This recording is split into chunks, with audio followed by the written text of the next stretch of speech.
can ambient air at 0 degree heat water up to 50 degrees. Hello everyone, I'm Arthur from Anytime Heat Pump. In high-tech engineering, the fundamental physical question often arises. Moving past commercial rhetorics, we will analyze the underlying thermodynamics of phase change to break down the operational essence of an air source heat pump. The physical architecture of an air source heat pump consists of 4 core components: the evaporator, the compressor, and the expansion valve.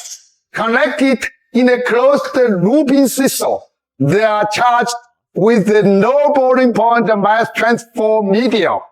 In our 410A refrigerant as the baseline example, its boiling point at standard atmospheric pressure is approximately minus 52 degrees. The heat pump system leverages the phase change cycle of this low boiling medium to transport thermal energy against the temperature gradient.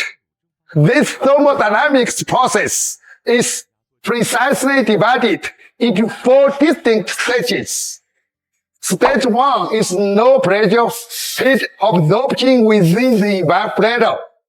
The low temperature, low pressure gas-liquid mixture enters the evaporator in a saturated state, where its temperature equals its boiling point under current pressure.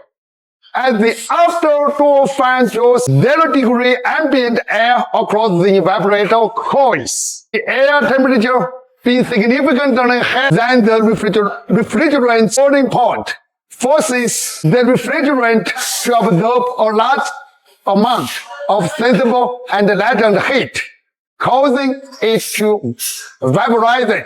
This process is identical to water absorbing heat at its boiling point to transition into steam. Stage 2 is compression and temperature elevation. The compressor draws in this low temperature, low pressure gaseous refrigerant and performs mechanical work on it. The electrical energy consumed is directly converted into the internal energy of the refrigerant, accelerating molecular motion and substantially elevating both its pressure and temperature into a high temperature superheated gas state. Stage 3 is energy rejection to the water side within the condenser. As the high temperature gaseous refrigerant flows through the condenser, it first rejects a small amount of sensible heat to the cold water loop. Once its temperature drops to the boiling point corresponding to that high pressure, the medium begins to condense and liquefy, releasing a massive amount of latent heat into the water. This physical phenomenon is analogous to water vapor hitting a cold glass surface, condensing into a droplets while rejecting thermal energy.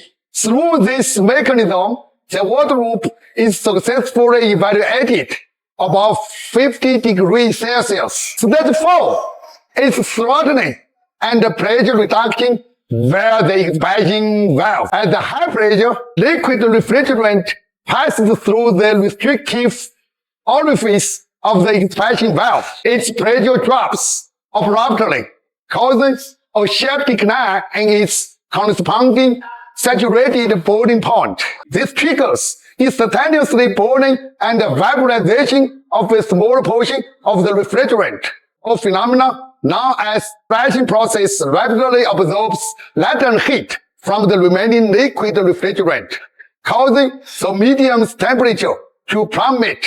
It exits the valve as a low temperature, low pressure gas liquid mixture, ready to re-enter the evaporator for the next cycle. Through the continuous cycling of these 4 closed stages, the system achieves sustainable thermal transport from a low temperature source to a high temperature sink.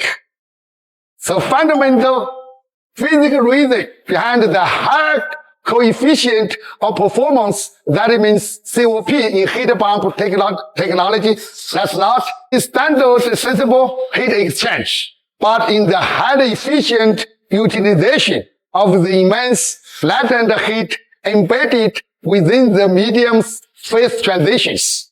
In physics, using water as the conceptual benchmark, the latent heat required to fully vaporize 1 gram of water at 100 degrees Celsius is mathematically equivalent to the thermal energy needed to heat 5.4 grams of water from 0 degree to completely to 100 degrees Celsius. Consequently, the heat pump system only requires a smaller fraction of electrical energy to drive the compressor's mechanical work, allowing it to move several times more thermal energy across the system than the electrical input consumed. Thank you for watching this thermodynamic explanation. For the author, your best global energy transition partner in China.